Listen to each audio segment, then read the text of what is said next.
All right, all right, all right. Welcome to another edition of Shabbat Lounge. We appreciate you being here, and as always, we appreciate any comments, likes, subscriptions that you can provide. And as always, we ask if you find this beneficial and useful that you'd share it with someone.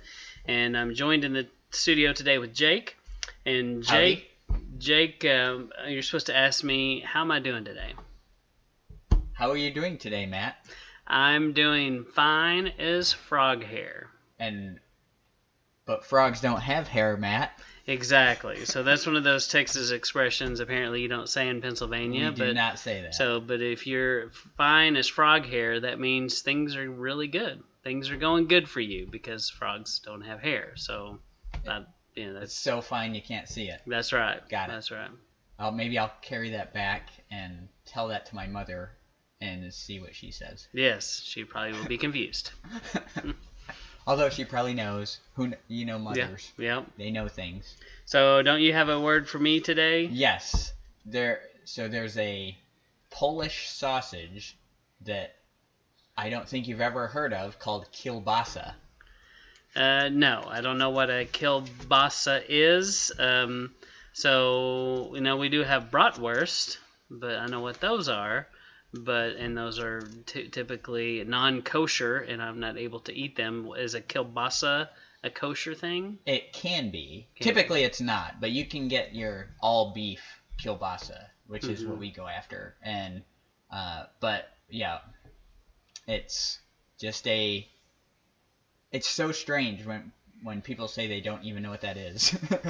It makes no sense to me, but it's just a Polish kind of sausage. They love it with their sauerkraut and stuff. Yeah. So.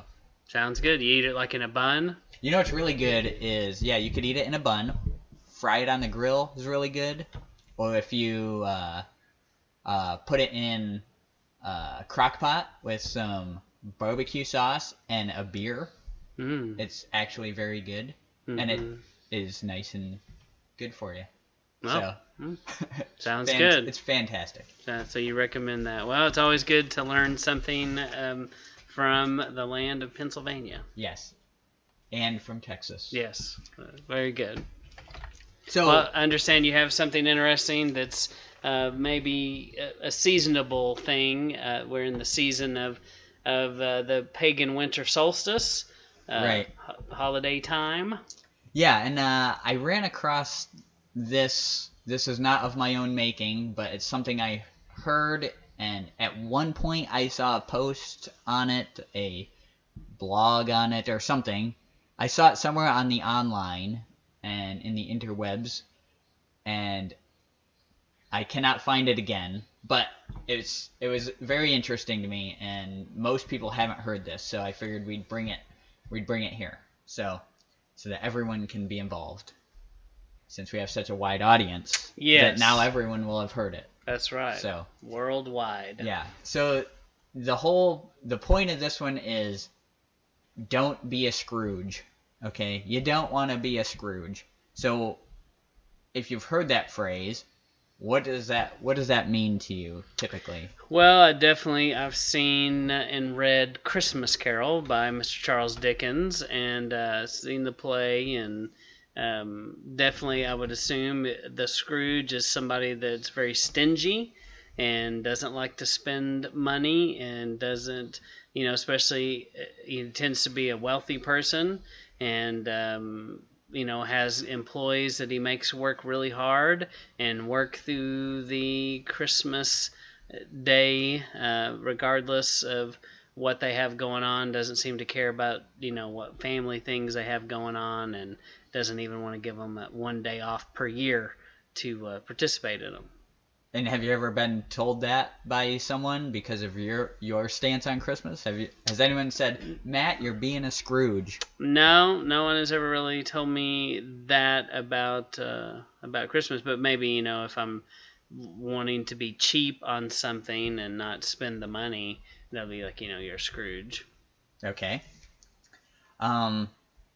So generally, right, it's referring to someone that's unwilling to give to others, right? Scrooge from the story doesn't want to give to the charity. Doesn't the government take care of that and all this stuff? and then or the poorhouses, and then, or it's just someone that has a bad attitude about Christmas will get that label too. So someone stingy and miserly and greedy, or someone who is grumpy at Christmas time. And right, it's referencing Ebenezer Scrooge from the Christmas Carol story, who is portrayed that way at the beginning, anyway. So I think there's a couple points I want to make about this, and one, it has been made over and over again about the anti-Semitism in that story, about how he's a greedy banker Jew with a pointy nose. If you read the story, it describes him as with a pointy nose, and clearly his name is of the Jewish sound to it. With Ebenezer. Yeah. Mm-hmm. But actually I'd never had even thought about that till you said that one day, and I was like, that's pretty interesting. Yeah.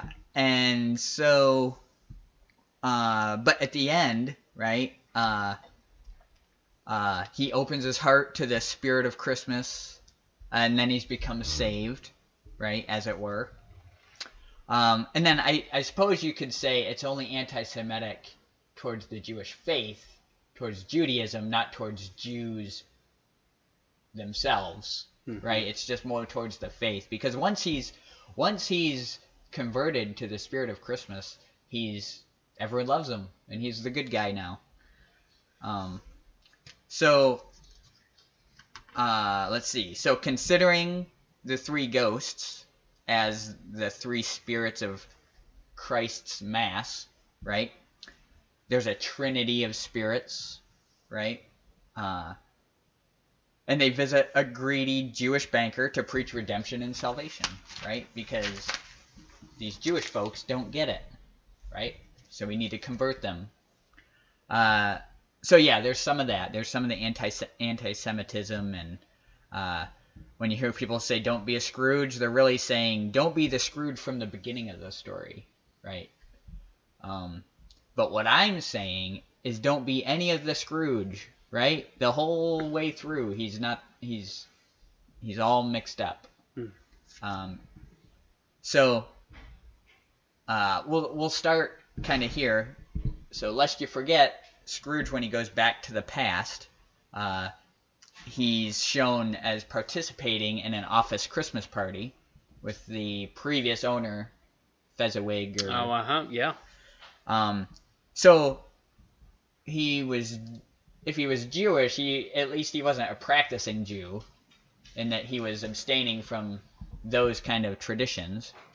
But a kind of an aside there.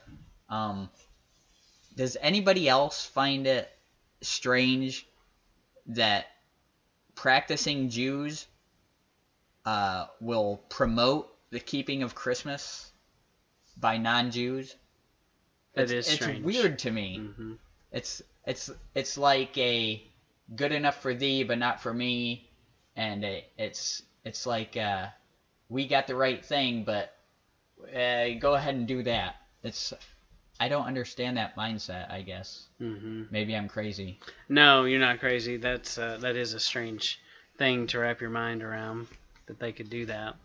But yeah, and I think it comes to the fact that they respect Christianity, from what I understand. They respect Christianity, and they just think, okay, well, we just don't believe that part of it. And if you believe that part, sure, do the Merry Christmas, and they also think that it's the worship of the Savior being born by the Christians. So, I mean, I think there's not the pagan idea attached to it through Judaism a lot either. At least, people that are vocal about those kind of things. Mm-hmm.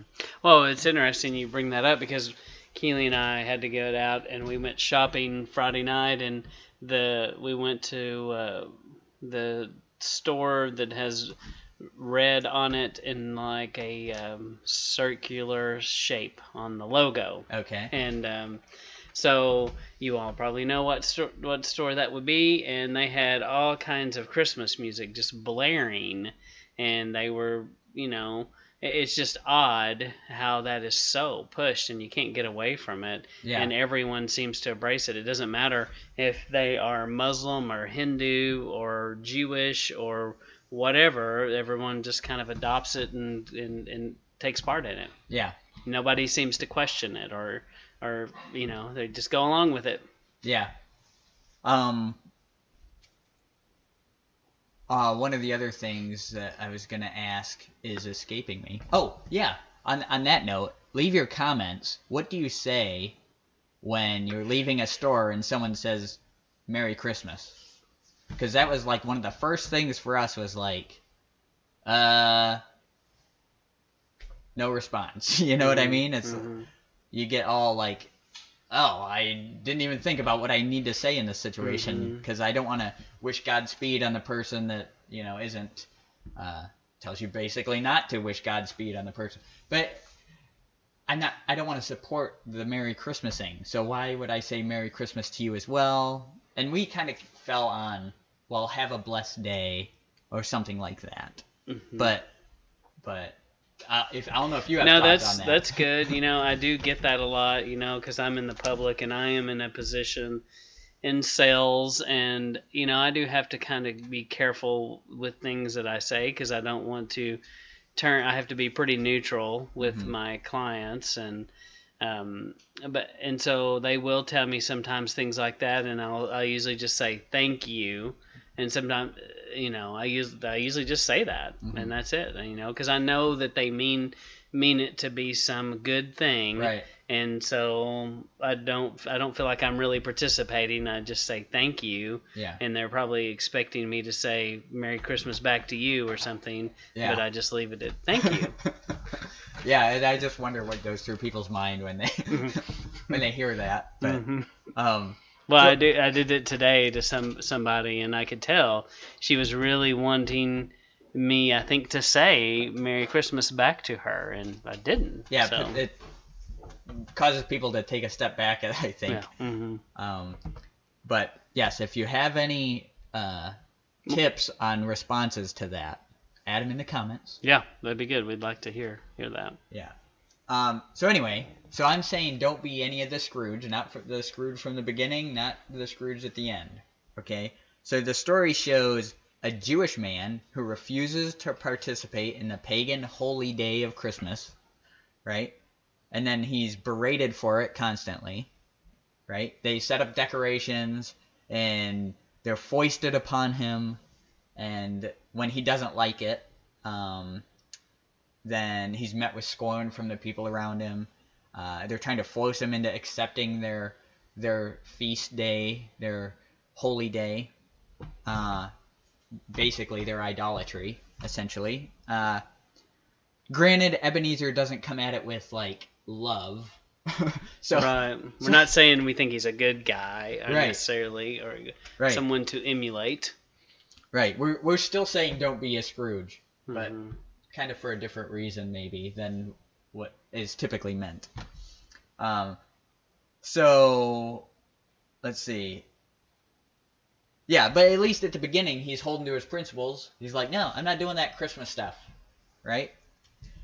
And then he goes home where a demon spirit comes to him and tells him to change his quote-unquote evil ways, right? So this is Ebenezer engaging in necromancy, for one. And if he was reading his Bible, he would have been instructed to dismiss that spirit, right? He didn't read 1 Samuel 27:28 with the Witch of Endor. The Witch of Endor, yeah. Yeah. So he's visited by 3 other demons, and they use terror and fear to con him into worshiping a false deity who was born on December 25th. And so Scrooge abandons his principles out of fear from demons and turned to the spirit of Christmas for his salvation. So don't be a Scrooge. Don't deny the truth and turn from your principles only to follow the fun and Christmas, the fun of Christmas out of the fear from evil spirits and the harassment from others. So our message is don't be a Scrooge at all, any of it. Any of the Scrooging.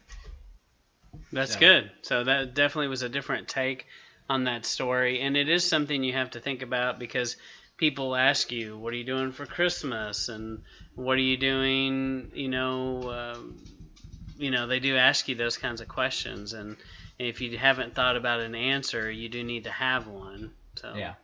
And then because it is an opportunity to, and then when you get back from work, some people may already be off work now, and when you come back from work, people are going to ask you what How you was did. your Christmas vacation? Right. And I do think that you can answer that in a loving way, Right. And we don't have to be jerks about it. Yeah. Because you don't have to be a Scrooge about it. That's right. You don't have to be a Scrooge about it because you could be like, well, my goodness, let me tell you, it's not Christmas. Yeah. You could go and be ridiculous, or Yeah. you could just say, well, in my house we celebrated Hanukkah in this time, and that's an easy kind of softer introduction. And then if they have questions, if they're kind of interested, they might ask you. But I find most people will the conversation just kind of stops. It kind of walks away. Yeah, they're like, it just backs away into the bushes. Yeah. Pretend I never said anything. Right. I liked what you said, backing into the bushes. Yeah. That's exactly what happens. Yeah. So don't be surprised if you get that too. Right. And that's really all I had. I thought that was an interesting take on what Scrooge really is and how you can kind of apply it to a walk. And I just thought that was cool. So Yeah.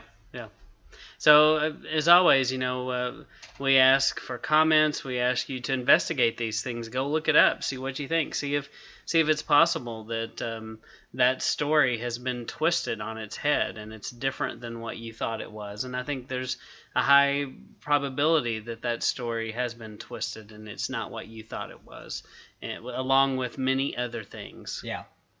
So, but we appreciate your time today. Appreciate your subscribing to the channel. And as always, thank you for listening to Shabbat Lounge. Thanks.